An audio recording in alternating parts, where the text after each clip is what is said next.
doon sa tema, pero uunahin ko yung bago. Nalangin muna po tayo. Salamat Panginoon, purihin ko Diyos sa umaga pong ito. Naniniwala kami na sasamahan mo kami sa lahat ng amin pong gagawin, lalo git Ama sa amin pong pakikinig ng iyong pong buhay at makapangyarihang salita. Salamat Ama na makita ang iyong liwanag, ang iyong kapangyarihan sa amin pong kalagitnaan, Panginoon. Salamat Ama, pangunahan mo po kami sa pangalan ng Jesus. Amen.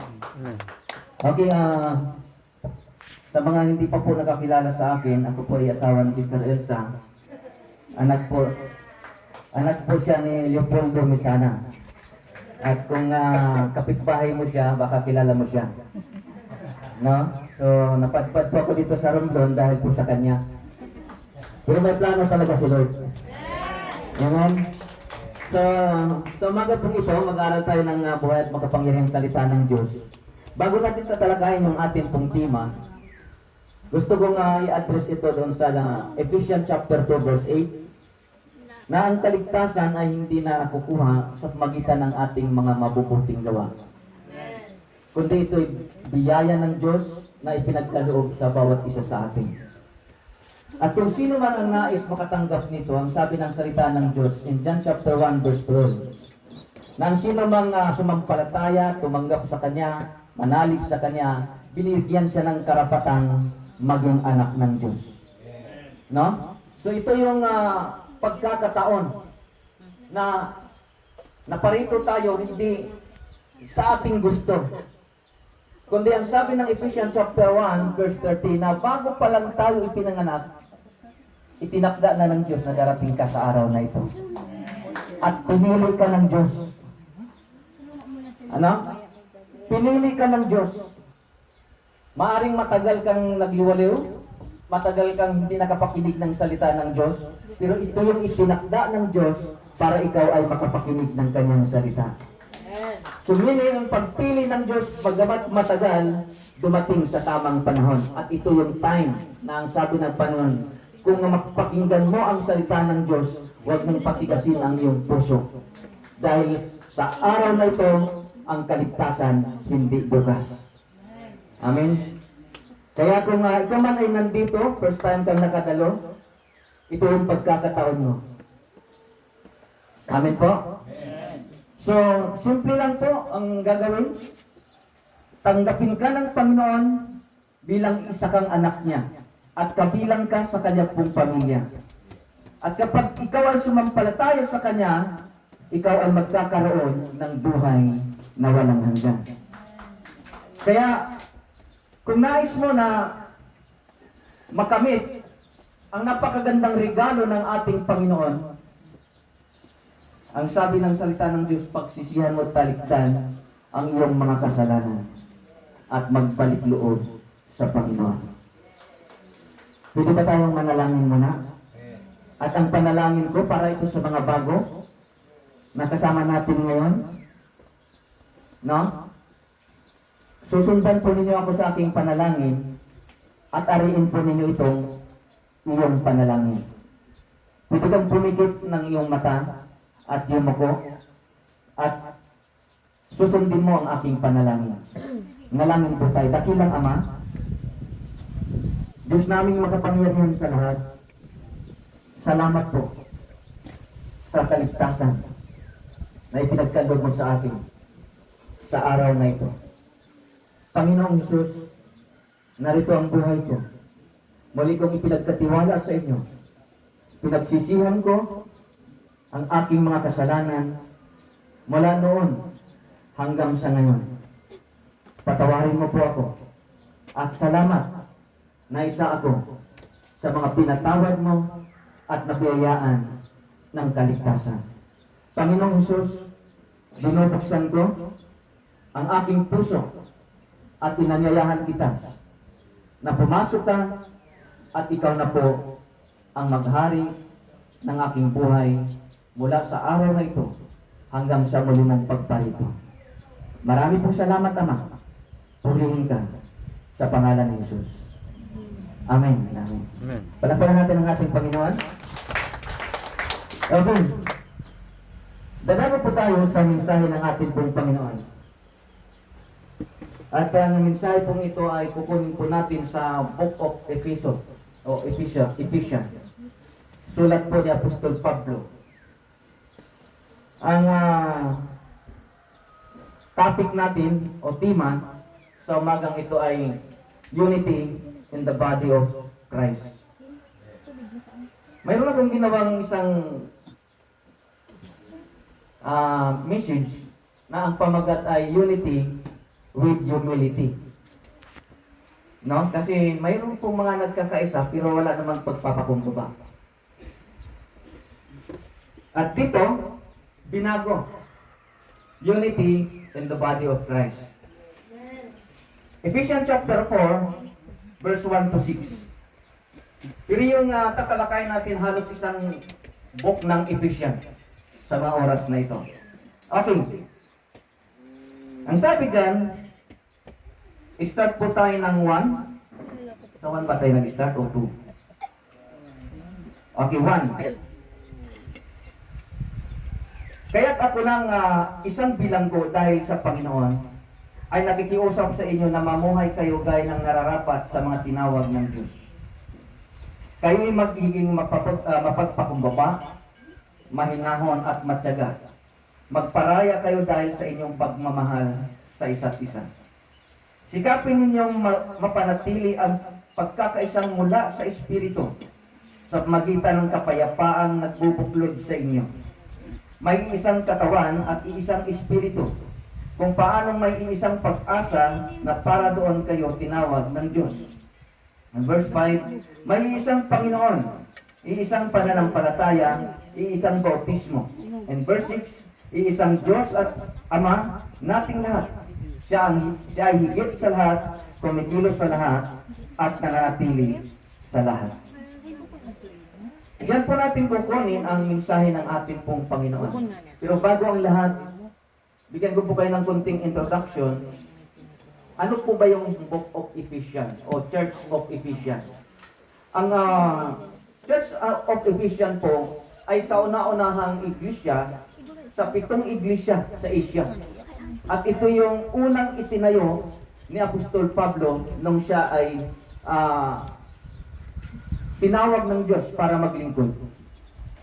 At ang Ephesians po, kung titingnan natin yung kanya pong background talaga, ito po yung mga taong matatalino.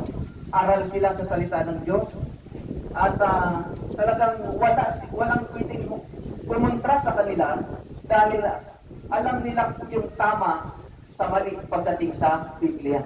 Ibig sabihin, nandoon na sa kanila ang pinakamatalinong mga manggagawa ng Diyos sa Ephesians. The problem is, lumaon ng lumaon, tumagal ng tumagal, nagbago ang sitwasyon ng kanilang paglilingkod. Kaya may sinulat si John the Beloved sa Revelation in chapter 2 na ina-address naman niya sa Ephesians o Church of Ephesians. Na ang sabi doon, kung babasahin natin yung kabuuan, ang sabi doon na ang mga mananampalataya sa Efeso ay hindi na ganun kaalab o hindi na ganun kainit ang kanila pong paglilingkod. Nawawala na ang kanila pong unang pag-ibig sa paglilingkod sa Diyos. Kaya ang Church of Ephesians ay tinatawag nilang loveless church. No? Parang ang hirap na ang isang church na matalino, matatag, at alam lahat ang sitas ng salita ng Diyos. Pero pagdating sa katagalan, naglilingkod sila nang wala ng pag-ibig. Mayroon ba yan dito? No? Yung bang naglingkod naman ako, pero yung puso wala. Parang obligasyon lang yung aking paglilingkod. Parang mayroon lang akong schedule kaya ako nandoon. No, yung parang ganun yung sistema ng kanila pong sitwasyon sa unang panahon. Kaya binigyan natin ng diin ito dahil ang sabi ng Diyos, hindi mo na ako mahal tulad ng dati nang lalamig ka na sa akin. Mababasa po natin dyan sa Revelation chapter 2, verse 4. No? Na yung una nating pag-ibig sa paglilingkod sa Panginoon, nawala na. Nandoon ka naglilingkod, pero ang nahanap ng Diyos, yung expectation kasi ng Diyos sa atin, yung alap, yung init na pagmamahal sa paglilingkod, hindi yung ating performance. No, yung performance kasi, pwede mo natin pinig-pikirin yan eh. Nakakala natin kay Lord ito, pero sa puso ko lang pala ito. Amen? Yan po yung nangyayari sa Ephesians. Kaya si Apostol Pablo, pagamat siya bilang po, sumunat po siya sa kanya pong itinayong iglesia, na ngayon po ay modern name niya ay Turkey. Sumunat po siya in Ephesians chapter 4 na mapanatili yung pagkakaisa na may kapakumbabaan. Na? Yun po yung tema dapat. Pero dahil mayroong ibang sequence na ginawa, ang tema natin ay unity in the body of Christ. Bakit kailangan sabihin ni Apostol Pablo yung unity in the body of Christ? Dahil ang English ay hindi lamang ito, kundi mayroon tayong mga kalapit na mga iglesia na ang gusto ng Panginoon, hindi lamang tayo dito nagkakaisa, maging sa body of Christ ay mayroon tayong pagkakaisa. Amen po. Ngayon sa tanong, how to unite in the body of Christ? May hadlang po dito. At bago tayo lumabas, dito muna tayo sa loob. Paano tayo magkakaisa kay Kristo? Ang sabi dyan, iisang Diyos at Ama nating lahat. Siya ay higit sa lahat, kumikilos sa lahat, at nananatili sa lahat. How to unite in the body of Christ? Paano? Tingnan natin kunti bago tayo papasok doon sa iglesia. Sa pamilya mo na. Di ba sa isang pamilya, gusto natin iisa tayo? No? Pero mayroon talagang ayaw eh. Kaya papasok yung false humility. No, pabayin na lang ina para wala inang away. Hello? Gusto mong magkaisa, pero dahil ayaw mo ng gulo at ayaw mo ng may away, pabayin na lang ina. Nasaan yung pagkakaisa? Nagpapakumbaba pero false humility. Hindi natin na-encourage ang bawat isa na magkaisa talaga kay Kristo. Kaya dito po, maraming conflict. Kaya doon sa pagpasok sa iglesia, makikita natin na kailangan destroy the barriers. Wasakin ang hadlang. Ano po yung mga hadlang? Tingnan muna natin isa-isa. In Galatians chapter 3 verse 27 hanggang 28. No? Nandiyan sa taas. Okay. Si Kristo mismo ang inyong isinuot na parang damit ng kayo'y nabautismuhan sa inyong pakikipag-isa sa Kanya. Wala nang pagkakaiba ang Hudyo at ang Grigo, ang alipin at ang malaya, ang lalaki at ang babae. Kayong lahat ay isa na dahil sa inyong pakikipag-isa kay Kristo. Sa madali pong salita, hindi na natin tinitingnan kung mayaman ka o mahirap. Hindi na tinitingnan doon ni Apostol Pablo, ni Jesus Christ, kung ikaw ba ay Hudyo, o ikaw ba ay Grigo, o ikaw ba ay Gentile. Ang tinitingnan doon yung unite. Iisa kay Kristo. Pero kailangan mayroong wawasakin. Alisin muna yung pagmamataas, alisin muna ang pagmamarunong upang mag-stand up ang bawat isa tungo kay Kristo. Amen. Ito yung problema. Gusto nating magkaisa. Pero mas mayaman ako sa iyo eh. At mas matalino ako sa iyo. Paano natin ito dadalhin sa body of Christ? Kasi mamaya, i-series natin ito hanggang chapter 12 po ng verse 12 po ng chapter 4. Kailangan mayroong mawasak. Yung tampuhan, yung inggitan. Gusto natin magkaisa eh. Ano? Yung performance po natin, nararamdaman po yan. Kung ito pa yung aking ginagawa, ay alab ng pagmamahal ko sa Diyos, o nagpapasikat na lang. Yung pagkakaisa makikita, pero dapat mawasak muna yung hadlang. Destroy the barriers. Unite, bago tayo magkaisa.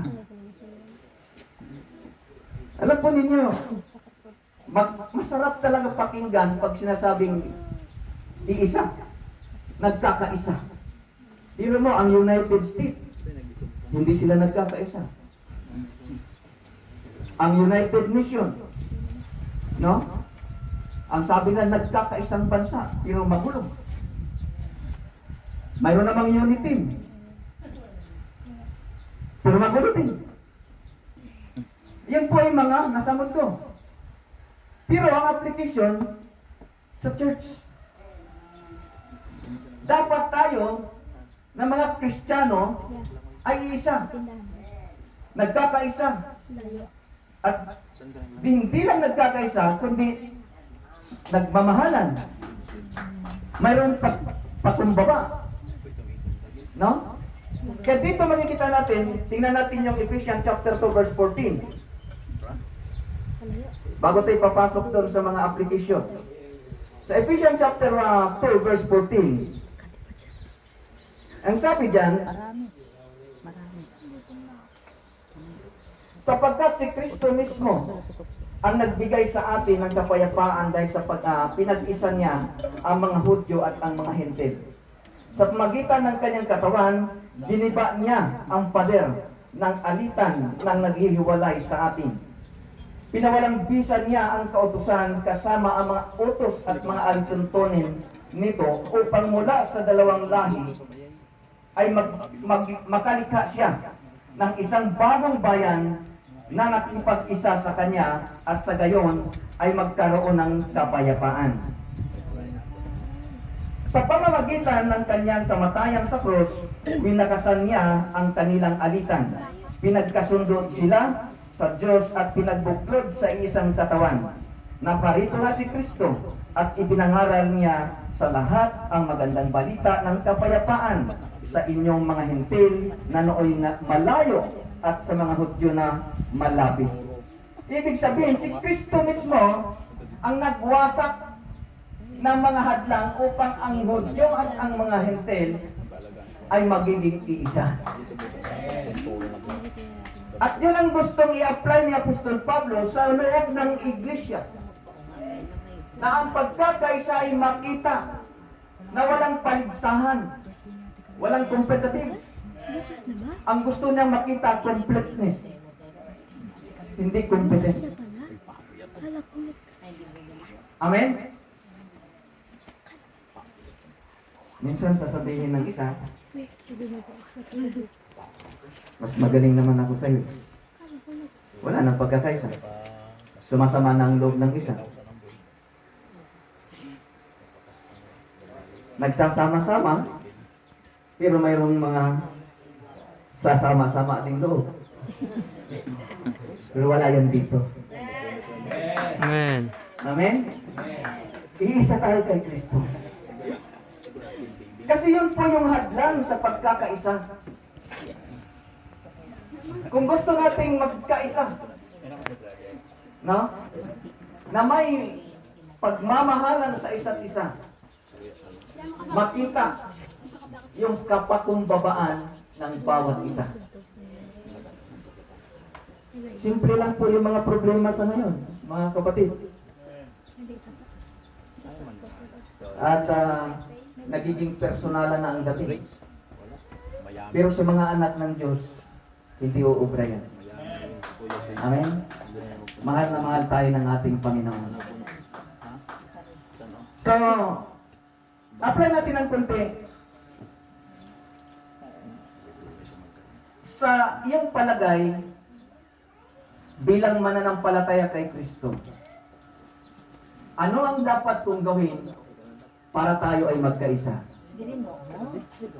Yan ang mga tanong iiwan natin sa bawat isa sa atin. Ang sasagot niyan, iisipan mo at ang Diyos lang ang nakakaalam. No? Matapos yung destroying the barriers, no? Yung pagwasak ng hadlang, hindi ito katulad nung sa panahon ni Joshua.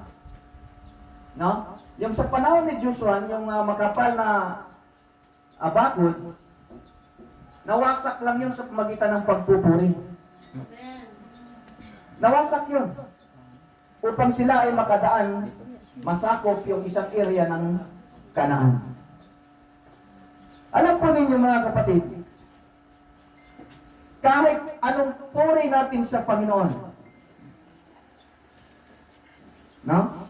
Kahit anong taas natin ang ating kamay, kung hindi tama ang ating puso, hindi talaga mawasak ang hadlang. Amen. Kaya dito po pinapakita. Nasa pangalawang puntos na po tayo. Sa interconnected body. Good morning po sa ating mga kapatid na bagong dating. Pastor Claire. Good morning po sa ating lahat. Pabagso kayo. Hindi kaya. The interconnected body na may kaugnayan sa unity in the body of Christ.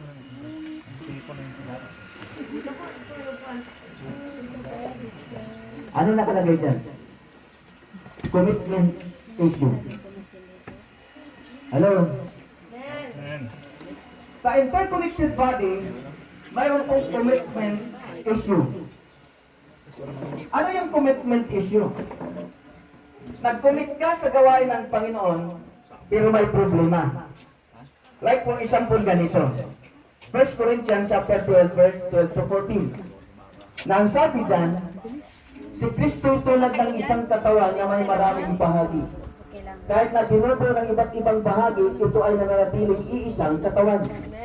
Maging Hudyo o Hintil, alipin man o malaya, tayong lahat ay pinabautismuhan sa magitan ng iisang espiritu upang maging isang katawan.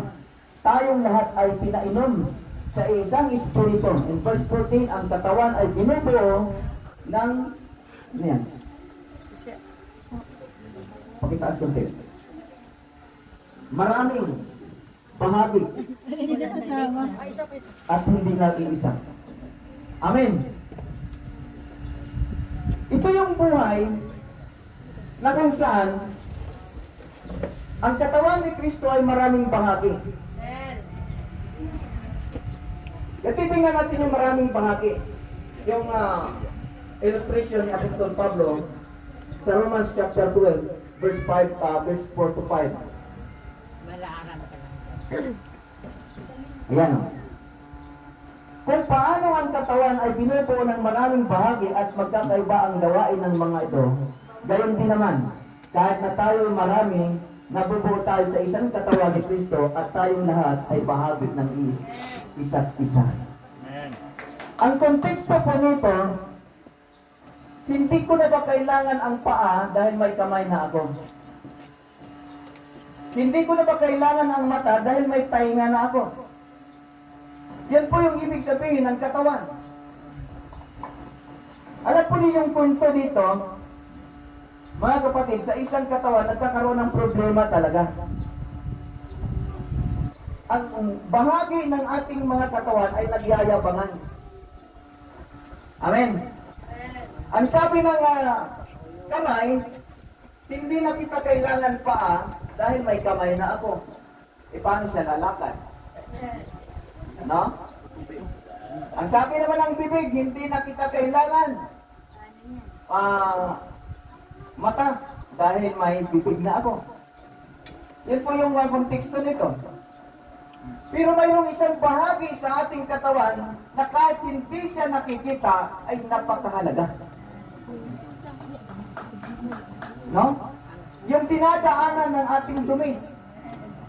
Na kapag siya ang nagsasara dahil nagtatampo siya dahil hindi siya napapansin, hindi niyo siya pinapansin, isasara niya yung kanyang puwerta at magkakaproblema ka. Amen. Ganon din sa buhay ng mga mananampalataya. Sa body ni Kristo o sa isang katawan ni Kristo. Magkakaiba tayo, magkakaiba man tayo ng mga ministry, magkakaiba man tayo ng pamantayan sa buhay. Ang gusto ng Panginoon, magkaisa pa rin tayo kay Kristo. Alam ba niyo sa isang iglesia na hindi mo makikita dito yung mga naglilinis, pero sila yung mahalaga? Amen? Sa isang iglesia, hindi mo nakikita yung naglalaban ng kortina. Bakit? Ang nakikita mo lang dito, si pastor. Nakatayo na, pero malinis na ang mga upuan. Na sila ang dapat din parangalan. Dapat din silang ipakilala na sila ay mahalaga sa iglesia. Amen? Kaya dito makikita natin na bagamat magkakaiba yung bahagi ng ating katawan, ang lahat po na yan ay napakahalaga. Kasi once na mayroon, Tubig. Yan, oh. May baso po ba? Ito, may baso. Pahingi po. Hindi ko baso. okay, yung hawak kong mic nalupat eh. Kaya umuugong siya. Ganon po yung tao minsan. Nagrereklamo din kapag napapagod na. Ano yan? Amen? Kaya dito po sa iglesia, kung gusto natin na magkaisa, huwag nating tingnan na ako yung pastor. Dapat sumunod ka sa akin. Pero madulo din. Pwede naman tayo magsunuran eh, pero may pagalan. Hindi mo kailangan giputin para sumunod sa'yo. Ito yung natutunan ko sa isang leadership. Yung leadership, okay yung leadership sa training. Na hindi ka nag-uutos doon sa mga nasasakupan mo bilang isang alipin. Inuutosan mo sila bilang isang manggagawa. Kamanggagawa mo. At sa ganung paraan, magaan ang trabaho, hindi napipilitan. Why? Ang pakiramdam nila, manggagawa sila at hindi alipin. Amen? Ginawa ni Jesus Christ yan. Yung tubig nila may Na bagamat sa Diyos, yelo siguro sa hindi siya nagpilit na maging kapantay ng Diyos tapong iba. upang makita yung pagpapakumbaba. Ang yelo yan sa ice. May solusyon ba yan? Solusyon po tayo. Ang solusyon po dyan ay love and peace. Ephesians chapter 4, verse 1 to 3. Kaya't ako na isang bilanggo dahil sa Panginoon ay nakikiusap sa inyo na mamuhay kayo gaya ng nararapat sa mga tinawag ng Diyos. Kayo'y maging mapagpakumbaba, maninahon at matyaga. Magparaya kayo dahil sa inyong pagmamahal sa isa't isa. Sikapin niyong mapanatili ang pagkakaisa mula sa Espiritu sa magitan ng kapayapaan nagbubuklod sa inyo. Diyan po makikita yung love na tinutukoy. No? Kasi ito po ang Ephesians talaga. Kaya sumulat muli si Apostol Pablo dahil nakikita talaga niya na ang paglilingkod ng Ephesian Church na dati maalab, mainit, talagang kahit hindi pa linggo, nandun na sa loob ng iglesia. Amen? Biro mo, sarado pa yung church, nandun na siya sa loob. Ang agang-aga niya. Dati yun. No? Nung nagtatagal na, nawala na yung alaw. Bukas na yung church, wala pa siya. No? Hallelujah. Ang sabi ng Panginoon, hindi mo na akong mahal gaya ng dati. No? Yan po yung sinabi niya sa Ephesians Church in Revelation chapter 2, verse 4. Hindi mo na ako mahal tulad ng dati. Nanlalamig ka na sa akin. Kaya pumasok yung konting correction lang. Dahil hindi na love si Lord, tampuhan agad. Amen. May solusyon. Pairalin ang pagpamahal na punong-puno ng kapayapaan. Yan po yung ibig sabihin ng Ephesians chapter 4. Bakit po? Tayong lahat ay inihahanda ng Diyos para sa malaking gawain. Tingnan natin yung verse 11. Hindi ko sinama dyan sa PowerPoint natin. Sa verse 11 po, makikita po natin. At binigyan niya ang ilan ng kaloob upang maging mga apostol, ang iba na may mga propita, ang iba ay mga ebanghelista, at ang iba ay mga pastor at mga guro. Ginawa niya ito upang ihanda sa paglilingkod ang lahat ng mga hinirang upang maging matatag ang katawan ni Kristo. Yun pala ang solusyon. Kaya gusto ng Panginoon na magkaisa ang body of Christ. Sa totoo lang po, wala po sa isang iglesia katulad nito ang fivefold ministry. Maaring mayroong dalawa, pastor or teacher. Pero yung ibang na kaloob nandun sa kabilang church. At ang gusto ni Apostol Pablo, ang body of Christ ay magkaisa upang ihanda sa malaking gawain sa katawan ni Kristo. The problem is, mayroon pa rin problema. Dahil ang ibang pastor, ang ibang manggagawa, ay hindi naman sila makikisali kasi ang sabi nila, kulto man yan, church na yan. Wala nang unity. Na ang gusto ng body of Christ ay magkaisa. Tapos ng isa naman, naku, lasinggo yung pastor ko. Hindi tayo pwede makisama dyan. May pastor pa bang naglalasing? Hello? Amen? Naku, hindi naman pwede tayo magsama dyan. Compromising na naman tayo dyan. So hanggang sa kasalukuyan, wala pong nabuong iisang katawan ni Kristo o body of Christ. Why? Dahil po tinitingnan natin ang mga bagay na kung saan naging hadlang sa paglawak sa gawain ng Panginoon.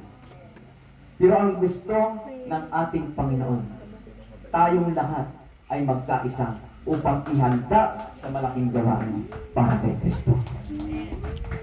Yan po yung gusto ni Apostol Pablo dito. No? Kaya kung ito man ngayon ay nandito bilang isang manggagawa, at hindi pa manggagawa, pero nandito ka, may magandang plano sa ang Diyos sa iyo, na ikaw ay gagamitin niya sa mga darating pang mga gawain. No? Ang gusto lang ng Panginoon, destroy the barriers. Wasakin ang mga hadlang. Huwag nating tingnan yung kahinaan ng iba, no? Huwag nating tingnan yung pagkakamali ng iba. Ang titingnan natin, ang isusupli natin, pag-ibig na may punong-puno na kapayapaan. Hallelujah. So, John chapter 17, dito po tayo magtatapos. Verse 20 to 23. Maging si Jesus Christ ay nag-pray. Nananalangin po siya. Ang sabi dyan, hindi lamang sila ang ipinadalangin ko, kundi pati ang mga mananalig sa akin dahil sa kanilang pahayan.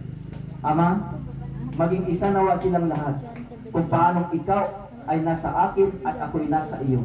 Gayon din naman, maging isa nawa sila sa atin upang ang sanlibutan ay maniwala na ikaw ang nagsugo sa akin. And 23. Ibinigay ko na sa kanila ang kaluwalhatiang ibinigay mo sa akin upang sila'y ganap na maging isa, tulad mo at ako na iisa.